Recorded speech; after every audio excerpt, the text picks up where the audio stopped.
So, I got into a JToH tournament by accident.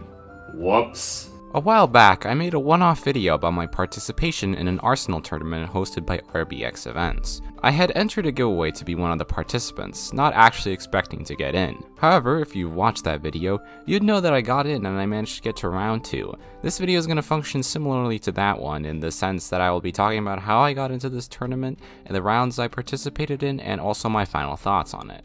Also, just before we start, I'd like to mention that there will be spoilers for the JToH tournament throughout the video. I guess that's obvious, but if you want to watch that first, then you can go ahead and do that. The link to the playlist will be at the top of the description. And with all of that out of the way, we can now explore how I got into this JToH tournament and some other stuff. I don't know, we'll have to see.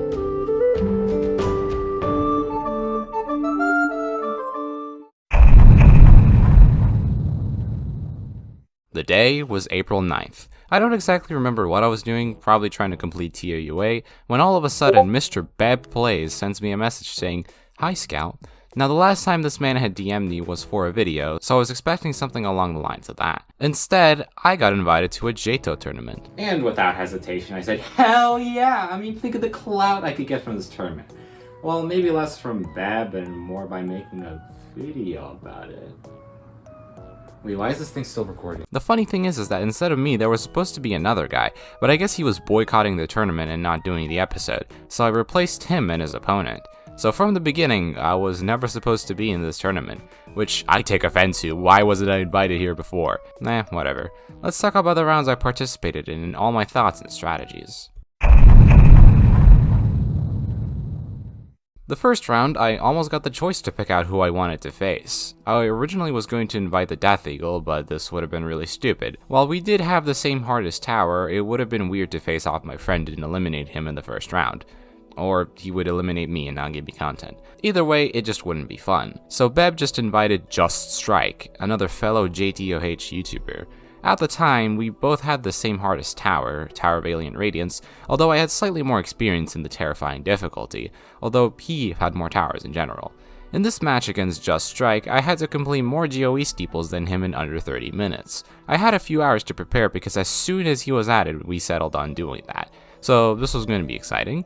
I went on speedrun.com and quickly scanned the fast GOE steeples and practiced the strategies presented in the world record runs. I did this with about 8 steeples, some more thoroughly than others. I managed to get some pretty fast runs too. It was then time for the match. This was a really boring match, honestly. There was no one else talking and I had to carry the whole episode on my shoulders. However, this gave me the idea to start this cool little trick that's called psychological manipulation. Well, I say that as if anything I did was that special. I just trash talk my opponents for the most part. Where'd the guy go? Oh, there he is. My mortal enemy is falling behind. He's still doing the buttons. He's playing checkers while I'm playing chess. 22 minutes left, alright. Plenty of time. Could probably beat another 10 towers, I think. Where's my boy Tick? Oh, he just beat Steeple of Devil's Snare? Come on, Slowpoke, hurry up. Oh, it was to throw off Tick. My mortal enemy Tick, who's still at the win pad, it seems. Tick, I'd recommend you to consider doing that tower. I mean, you're falling behind a little bit, buddy. Tick, you might want to hurry up, my guy. I've already beaten 4. Guys, look at the Roblox chat supporting Tick. Honestly, they're more empathetic than me. Tick, this is absolutely not your chance. I believe you should be going for the tower. That is your only chance to succeed right now. That was so bad. Whatever, I beat it before Tick ever did. Did it work? Well, maybe, but I think the reason 𝗧𝗏𝗏𝗏 lost this match was because he didn't practice at all. I mean, he only managed to beat 4 steeples, which comparing to my 6 completions is a little abysmal. I even beat 𝗬𝗏, although the time was already up when I beat it. What a shame. This was a fairly easy match for me, there wasn't much preparation, and the opponent was actually similar in skill to me.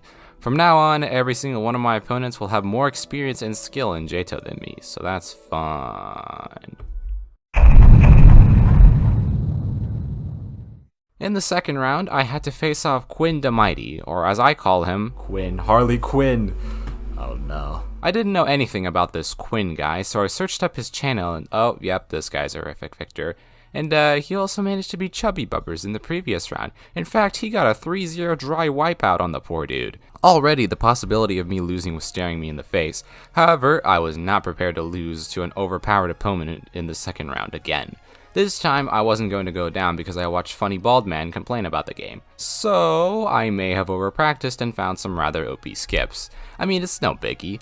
On TOJ, I found a skip that skips the only hard part of it damageless, and not only that, but also a decent chunk of the tower. Then I found a skip in TOCE that also allowed me to skip the hardest and most RNG part damageless. And yeah, I also found one for TOGM.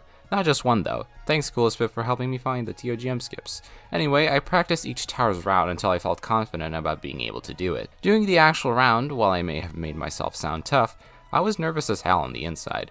Tower of Jazz went flawlessly. In fact, Quinn managed to somehow take damage on floor 1, so I knew I had this one in the bag. Bro, you are so bad. Tower of Cylindrical Extensions was a lot scarier. I managed to take damage at floor 1. Yeah, I know. I'm checking on Scout. There's a lot of pressure. Oh, right he took now. damage. He took damage. Scout took one hit. Scout took one hit. One hit. Right. However, the skip I mentioned earlier saved my run dramatically. The match ended with 5-6 in damage and me winning. Now, I was given a choice. I could either just win and move on to the semifinals, or face Quinn off again and do an all or nothing round. Well, not quite an all or nothing, because if he won, we would have moved on to a tiebreaker, but whatever. And so, I'd like you to guess what I picked. Yeah, my cockiness may have gotten the better of me. I practiced TOGM the most because it was the hardest tower in difficulty, and it was a breeze. Almost. At floor 6, there is a killbrick spinner, and that is really annoying, because if you don't time your fall right, you take damage. And well... Yeah. Okay. Wait, no. Oh, you 2 minutes. Yeah. Wait, these are damage. So this was worrying, considering this challenge sort of confused me. This whole episode was a bit of a mess because I didn't really understand the rules. You had like 8 minutes to progress as far into the tower without taking damage. Although what if the person just sucks at the tower and keeps loop failing the first few floors which don't have kill bricks? Plus, why 8 minutes? Why not beat the tower? It was all really dumb, and for some reason this last run was just a speed run round and not a no damage round for some reason. This meant that I would progress to the semifinals, where my opponent would not be an easy foe. My semifinal match was against 𝗬𝗏𝗧𝗏𝗀𝗏, who is one of the people who helps me with the no damage series. So, you know, this guy is pretty good at finding ridiculous skips. And also on top of that, he has pretty good raw skill. His hardest at the time was Tower of Generation Failure, compared to my hardest, which was Tower of Uncanny Agony. Now, from the start, I was already worried about my competition, and people started doubting me getting past. But it's like George Washington said, "To be prepared for war is one of the most effectual means of preserving peace." I have no idea what any of that means, but all I knew was that I needed to check out every single tower and its skips. 𝗏𝗏𝗀𝗀𝗃 told us that we were going to have to tag him in random Ring 5 places, which could mean literally anywhere, so I started planning the most convenient routes to catch him. My proudest finds were on Tower of Obvious Chaos, where I found a way to get to floor 2 early where I could surprise ambush him due to his head start. Although I decided to not do any of the towers above Remorseless, as 𝗏𝗏𝗀𝗀𝗃s would not be good enough to get past the first floor on any of them. Eventually, it was time for the match, and well, it went alright. 𝗬𝗏𝗏𝗀𝗏𝗃 got the first point, although I got the second, third, and fourth points. Then 𝗬𝗏𝗏𝗏𝗃 got another point, and then I got the surprise of a lifetime. Alright guys, we're gonna move to ring 1 now. What? So out of nowhere, we switched to Ring 1, although ultimately we went to Ring 3. Now, here's the issue. I haven't played Ring 3 in like a year at least. I don't remember a thing about this area other than the cool new lobby. So I started to panic a little. The main reason I was dominating 𝗬𝗏𝗏𝗏𝗏 at the start was due to me learning about every nook and cranny of Ring 5, but now I was thrown into this random ring. Eventually 𝗬𝗏𝗏𝗏𝗏 managed to catch up to me, and let's just say I might have been panicking a little bit. It was all down to one match, and this could either go to 𝗏𝗏𝗏𝗏𝗏 going into a tower failing, 𝗬𝗏𝗏𝗏𝗏𝗏 noticing faster and winning, or I somehow win. Well, because there's still like 7 minutes of the video left, you can tell what happened. But this was interesting. See, in my POV, when I saw 𝗏𝗏𝗏𝗏𝗏𝗏s going to this random part of Ring 3, I decided to try and outsmart him by going to Tower of Confusion's portal room and hopefully reach him faster because he was heading towards me. However, I got a bit lost and decided to spectate him. Then I noticed he was back at spawn, and then I just started speed glitching my way to him. And well... No, it's Scouthex. I'll give you $10,000 for each. I don't care! I need the clout! I need the clickbait! No, Scouthex, you can't do this. It's gonna end. No. The month of hard work. No. Yes! And so, this match was the deciding factor that got me through to the finale. Now, this match was already pretty intense. A lot more intense than my previous matches beforehand, which I guess served as a warm-up for the finale. This was it, the finale. I had to face off 𝗬𝗀𝗀𝗀𝗀𝗀 and whatever crazy challenges 𝗏𝗏 would force us to do. So I started practicing a lot for this. I went out of my way to speedrun both Toast and TOA, learning the fastest and most consistent ways to beat them. I also got a pat time about a second away from the world record. Then I also did most of the monthly challenges for June, which for me is extremely unusual. I also did another unusual thing, aka I almost beat the entirety of Ring 3 Tower Rush. I would have beaten it, by the way, but a ladder dropped me off! Whatever, this is why I don't do tower rushes. So after spending a few days routing, it was time. And it went well, I guess. It definitely could have gone better, but let's analyze. The first round was a race to see who could beat 2 GOE steeples the fastest. This one was an easy win for me, especially since 𝗬𝗀𝗀 was too incompetent to beat 𝗬𝗶𝗁𝗀 in a reasonable time. The second round, we don't talk about it. I messed up the one wall hop skip that would have saved me like 10 seconds. I messed up a dark skip twice actually, even though I had an advantage. It was just a mess and I ended up losing. Oh yeah, and let me add, my FPS would keep spiking down and would constantly screw me over, so I had to restart my PC at this point. That's a lame excuse. You could have said you dog did a backflip midway through and distracted you. Come up with better excuses next time, bro. The third round was Tower of Cylindrical Extensions Damageless. Again, really easy. I already knew the route, and there wasn't much risk, although I did take damage once. The fourth round was a TOH with Rising Lava race, which, let me say, is kind of counterproductive since the lava doesn't even need to be there, but I digress. Anyway, Did he just say to you? Scouthex, wow. You're gonna let Cammy do this to you? Bro, I hear like a gun. Oh, wow. Oh. Oh yeah, he fell so far down. Well, like, where's the I'm kind of low right now. I got really unlucky, and I guess it was stress too. I have no excuse for this one, I just had a massive skill issue. The Ring 3 tag was easy. Me doing the tower rush was completely unnecessary since we spent the entire 2 minutes here in the lobby. The sixth round was a pat race. Yeah, this one was not even a challenge. The seventh round was a race on TOA hover mode. Oh yeah, I had no practice with this one. So the thing is, I knew a really good TOA wall hop skip that shaved off a lot of time, and pair that with the heli speed glitch on the walking sections and I would have won the TOA race easily, which was intended to be one of the rounds. Instead, we did TOA hover mode because we agreed to do one of the monthly challenges. So let's just say this round didn't go in my favor. But what the hell? It got flung.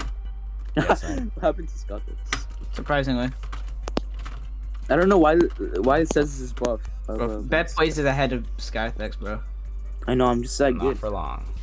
Wow, you're stealing Scouthex strength. I mean, it works. Oh. Oh. Yeah, it's Scouthex. That's your downfall. I hate classic towers. The next round was a race on tower difficulty chart. Okay, maybe if I wasn't shaking harder than on TOIM floor 10 damageless, then I would have had a chance to win, but sadly nerfs screwed me over and I couldn't catch up to Cammy anymore. I took an L on this one, although I didn't expect to win since this round wasn't intended to happen, and I suck at rebeating SCs. And now the scores are tied. 4-4. It was time for one last sword fight, or well, last 8 sword fights. I didn't feel all that stressed throughout this round, but it wasn't like I felt confident either.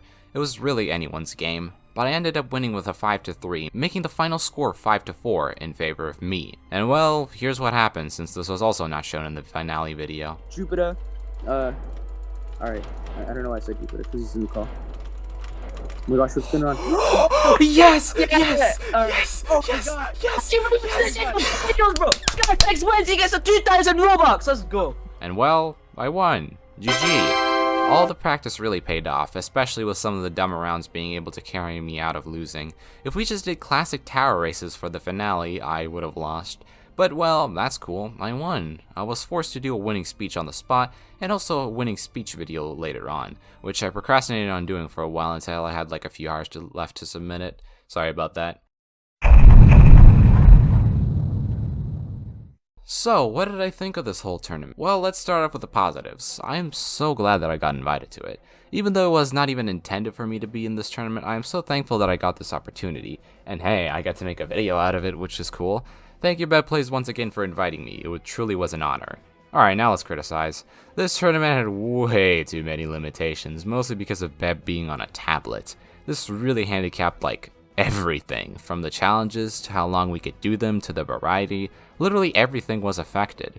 The reason why some of these challenges were so weird, like the round 2 challenge, was because of 𝗏𝗏𝗀𝗀𝗀𝗀's tablet storage being absolute poo-poo.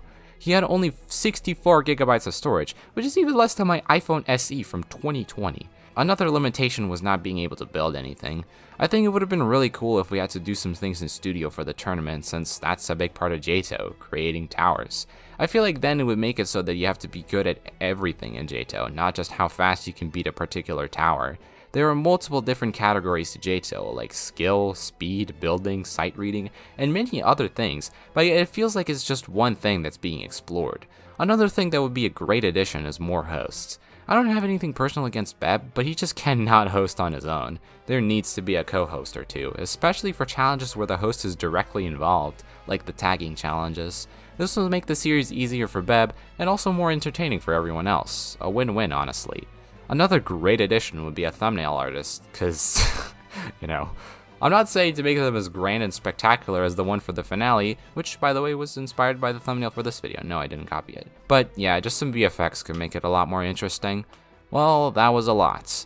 Anyway, let's talk about more good stuff. I liked all the little teasers for this tournament that came out before the tournament premiered, and I guess I was a part of it with this video that I kept posting in JToH discussion. It was also fun to interact with the competitors, and 𝗏𝗏 will forever remain my mortal enemy. If I ever get into the next season, I'll try not to take it as seriously as with this season, because I want to give others the opportunity to win. I really hope that this tournament will improve, because this is one of the coolest things I've been a part of, and I'm glad 𝗏𝗏 had fun hosting it too. So yeah, just so I don't randomly end off the video here, I have to do a conclusion section.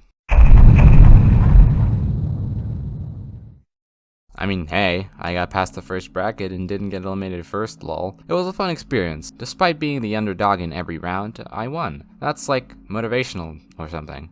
If you're wondering what I'll spend my tournament winnings on, I have no idea either. I'll probably waste them on some JToH sale or no damage stuff. Well, anyway, that's all.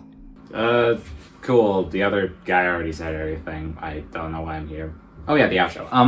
But anyway, remember everyone, stay in school, don't do drugs, and always manipulate your opponent. Screw sportsmanship. 2,000 Robux is way better.